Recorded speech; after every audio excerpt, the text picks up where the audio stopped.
Ha? Bro? Nagpalit Ilaw. ng line ng kuryente. Dati po 110 yung isang phase. Oh. Ginawa nilang 220. So, kaya kailangan nilang baguhin. Line to ground, 220, walang 110. Tinanggal na nila yung 110.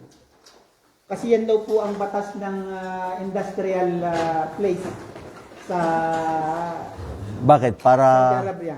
Para daw po less ang consumption at less ang materials. Kasi pagtaas ng voltahe, pagliit ng alambre at pagliit ng amperahe. Mashallah. Yun po. Alhamdulillah, mashallah mga kapatid. At halos pala karamihan sa inyo ngayon ay nagbalik loob sa Allah subhanahu wa ta'ala. Ang tunay na relihiyon, tunay na kaligtasan, at ito ang tunay na ating layunin dito sa mundo ay ang sumamba sa tunay na nag-isang Diyos. Kanina, nung pinapakinggan natin ang mensahe sa atin ni Sheikh Ali Janaban, ito yung tunay na ano nga ba dito tayo sa mundo, mga kapatid. Nandito tayo para kilalanin at sambahin ang tunay na nag-iisang Diyos. Dahil dito sa mundong ito, walang tunay na tagumpay. Maaring may tagumpay dito pero panandalian. Hindi tunay na tagumpay na walang hanggan. Kasi ang walang hanggan sa araw ng paghukom. Dito sa mundo, lahat maiksi. Tingnan natin ang kasaysayan, ang sinong nag-edad ng 100 taon. Gawin mo pang 200 taon. Pagkatapos noon, nasaan na? Nailibing sa lupa. Anuman ang natapos ng isang tao dito sa mundong ito, anumang kurso meron ka, anumang pera meron ka, anumang kapangyarihan meron ka, lahat ito ay may hangganan. So walang tunay na tagumpay dito sa mundo dahil ang tagumpay mo dito ay panandalian lamang. At ang tunay na tagumpay dito sa mundo na sinasabi ng iba, panandalian na may kaakibat na pagsubok. At sa banda huli, ito rin ay may mga kapighatian o may mga pagsubok. Tama ba yun? Halimbawa, nagtagumpay ka bilang isang mayor, gobernador, presidente. Pagkatapos, bandang huli, makukulong. Yung iba. Pagkatapos, pahirapan pa ang buhay mo. Dahil sa mga may kaakibat din na pagsubok sa anumang biyaya na narating mo. Oo bro, tama. Dito sa mundong ito tayo ay nakikipagpaligsahan na kung ano yung mayroon sa atin na siyang magbibigay sa atin ng ginhawa, ng katahimikan, ng pangarap na pinapangarap ng bawat isa sa atin. Palagay niyo, ano yung totoong magbibigay sa inyo dito ng saya at katahimikan sa mundo? Personalan tayo. Itaas ang kamay. Ulitin mo yung sinabi ko, bro. Ang tanong ko ay, ano ang magbibigay sa iyo ng kasiyahan? Kapayapaan. Mashallah, agad-agad, diretso, pera. Okay, sige. Pera tayo ngayon. Usaping pera. Alam mo, minsan inisip ko ang pera, nagbibigay ng saya. Tama?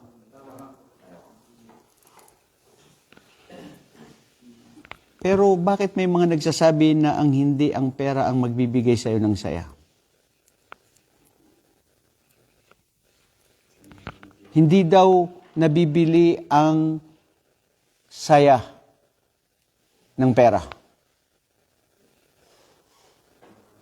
Dahil may mga mayaman na malungkot. May mga kaya na ang daming pagsubok. Tapos may makikita ka dyan na bukas hindi niya alam kanong kakainin niya, anong ibibili niya na gulay, na galunggong makain niya. Pero pag tinanong mo, kinausap mo, tumatawa at ang saya-saya. Itanong mo anong problema, mapi muskila, mapi siya. Sumasaya siya. May tao na mayaman, nandyan ang lahat sa kanya, pero pag tinanong mo, hindi makatulog sa gabi. Iniisip pa niya yung mga hindi pa nabayaran sa kanya. Alam mo bro, depende yan sa pagiging material ng isang tao. Dahil, totoo na ang pera ay kailangan ng tao. Pero alamin din natin na dahil sa perang ito, dito tayo napapahamak ng ating buhay. Ang pera ay pagsubok. Ang kayamanan, ang pamilya, ang lahat ng anumang biyayan ipinagkaloob sa atin ay pagsubok. Sinusubukan tayo hanggat kailan natin ito makakayanin na itong mga palamuting panandalian lamang ay ito ay pagsubok sa isang Muslim. Dahil ang tunay na tagumpay at kaligayahan ay wala dito sa mundo. Nasaan yun, bro? Ha? Sa paraiso. Anong sinabi ng Allah sa Quran? Bro, sandali lang. I hope you don't get me wrong. Kasi may iba na sabi na, kung ganun, wag na tayong mag-aral, wag na tayong magtrabaho, wag na tayong magnais ng mga marangyang bagay o pagkaroon ng trabaho, pera. Hindi yun ang sinasabi natin. Kasi practically, maging honest tayo sa sarili natin. Oo, naghahanap tayo ng pera, naghahanap tayo ng hanap buhay natin. Kasi kailangan yan eh. Kasi kung hindi mo kailangan ng pera, ba't ka nandito sa Saudi Arabia? Ba't iba nakikipagsapalaran, pumupunta sa ibang bansa? Bakit ang mga estudyante ngayon nagsisumikap dahil gusto nilang makatapos at magkaroon ng masayang buhay at trabaho habang panahon, di ba? O bakit ikaw nasa kumpanya mo ngayon, bakit pag ibang kumpanya na may mas maganda ang sweldo, gusto mo mag-transfer? Di ba? Bakit ang iba sa atin pumupunta pa at dumadayo at nakikipagsapalaran sa ibang bansa? Dahil because of money. Hindi ba? Pera, oo, totoo yan. Pero ang pinakapunot dulo dito, mga kapatid, ang perang ito o ang kayamanan na ito ay gamitin natin ito sa tama na ikalulugod ng Allah, na gamitin sa tamang paraan. Dahil pag hindi mo ginamit sa tamang paraan na ikalulugod ng Allah, mapapahamak ang buhay mo. At huwag mong subukan. Dahil, masisira ang buhay nyo. Masisira ang buhay nyo, bro. Pag sinubukan ninyo, yung bagay na pagsubok na hindi nyo ginamit sa tama na ikalulugod ng Allah subhanahu wa ta'ala. Oo, sige.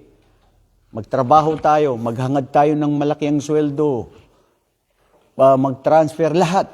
Pero ang pinaka-importante dito, bro, huwag na huwag mong kalimutan na panandalian lamang yan, pagsubok lamang yan, dahil ang tunay na kaligtasan, tanging yaman na makakatulong sa isang tao ay ang gabay ng Allah na pagtanggap niya sa Islam.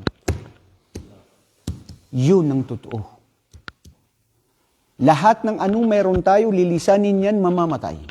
Ang sino mang nabigyan ng buhay, ang sino mang anumang yaman, kapangyarihan meron ka, lahat panandalian. Ang tanging matitira ay ang gabay ng Allah sa'yo na ikaw ay ginabayan sa Islam dahil hindi lahat ay binigyan ng gabay. Pinipili kaya. Bakit hindi lahat tayo naging Muslim sa buong mundo? Hindi ba? Kung ang gusto ng ating tagapaglikha ay lahat tayo ay magabayan, meron siyang habag at awa, pagsubok kasi. At meron ding alam na nila ang katotohanan pero ayaw pa rin nilang tanggapin. Ganon din ang isang tao na gumagawa ng kasalanan, alam na niyang kasalanan nito at ito ay labag sa utos ng Allah at sa kanyang ng propeta, pero ginagawa pa rin niya. Tao kasi, marupok at mahina. At pagsubok ang lahat ng mayroon tayo. Pero ang pinakapunto natin dito, mga kapatid, ang tanging magbibigay saya, katahimikan sa isang Muslim, ay ang pananampalataya na tigib na totoo para sa Allah subhanahu wa ta'ala, na alam niyang buhay niya dito sa mundo ay sinusubukan siya, tinatanggap niyang anumang uri ng mga pagsubok at ang anumang hamon sa buhay, na alam niya panandalian lamang ito. Ang pinaka-importante, mawala ang lahat, wag lang mawala sa akin ng Islam. Dahil yan ang tanging matitira. Makakasama natin sa ating libingan, lalong-lalo na sa araw na buhay na walang hanggan, sa araw ng paghukom. Kaya yung sino man sa inyo, mga kapatid, nang tumanggap sa Islam, sino man sa inyo na ginabayan ng Allah subhanahu wa ta'ala, pagyamanin niyo ito. Isabuhay ninyo ito. Dahil yung sabi ko nga, hindi lahat ay binigyan ng gabay. Pinili ka doon sa nabigyan ng gabay.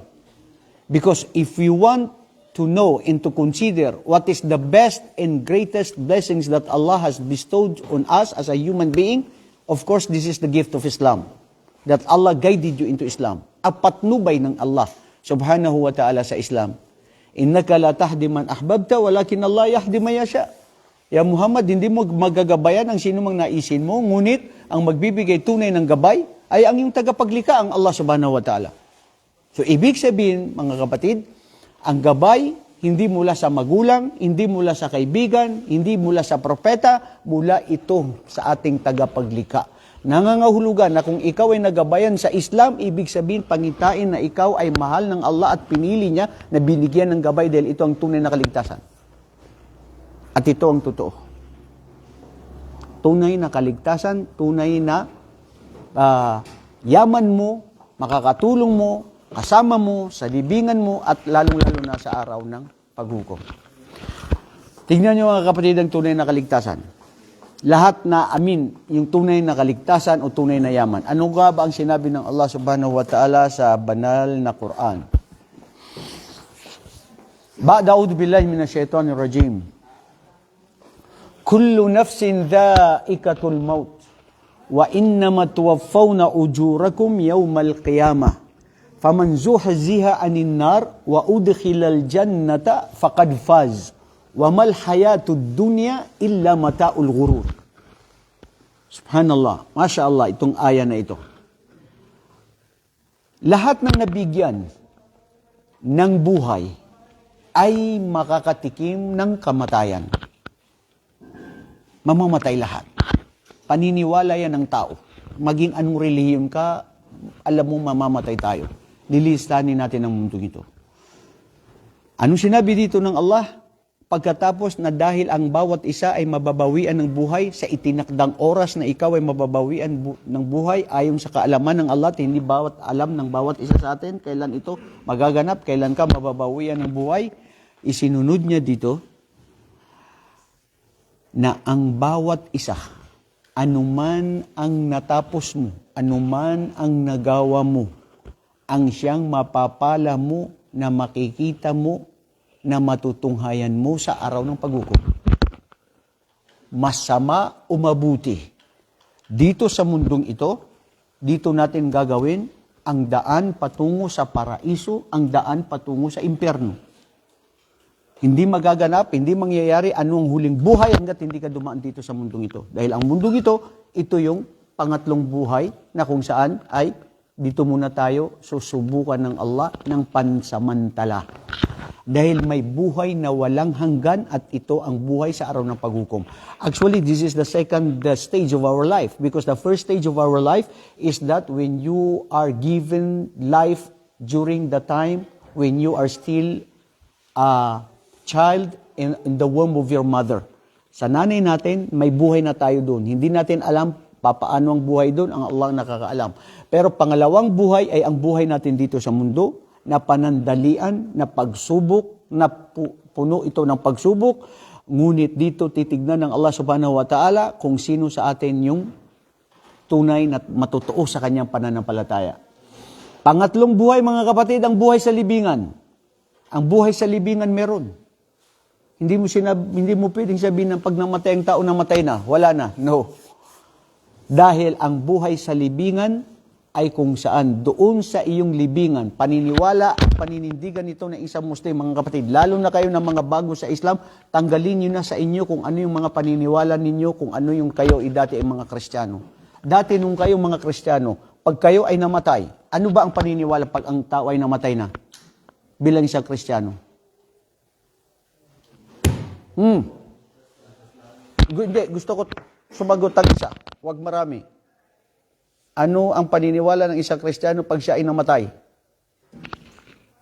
Parang hindi kayo mga Kristiyano. Ishada. Ha? Ay, may mga Bisaya diri. Oh, sino dito ang taga Bisaya? Oh, bay. Kumusta di ka, bay? Maayong imong kinabuhi. Ron. Sinong taga Luzon? Ha? Taga Luzon. Kukunti lang ang taga Luzon. Sinong taga Bisaya? Oh, dagay di ang mga Bisaya diri. Sinong taga Mindanao? Oh, Bisaya gyapon, mga Mindanao, halo-halo kasi yan, Muslim at saka mga Bisaya, di ba? Ano ang paniniwala ng Kristiyano pag namatay? Ano ba yung paniniwala ninyo sa purgatorio?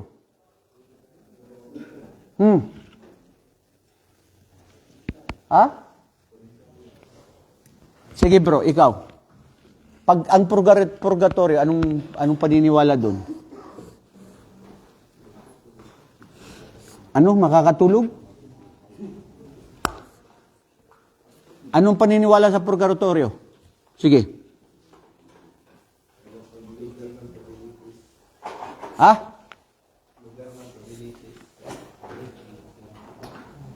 Ano daw bro?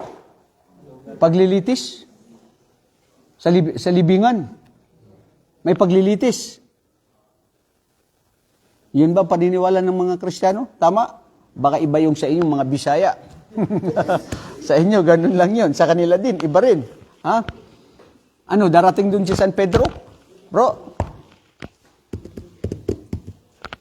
Sige, para maikumpara natin, anong paniniwala ng mga Kristiyano pag sila'y namatay sa sinatawag nilang purgatorio at anong paniniwala ng Muslim, kayo na mga Muslim, tayong mga Muslim, pag namatay tayo, ano ang ating magiging hantungan na pansamantalang buhay sa libingan? Oh, ano? Purgatorio. Ikaw ba'y naging Kristiyano ka, di ba? Dati? Anong paniniwala sa purgatorio?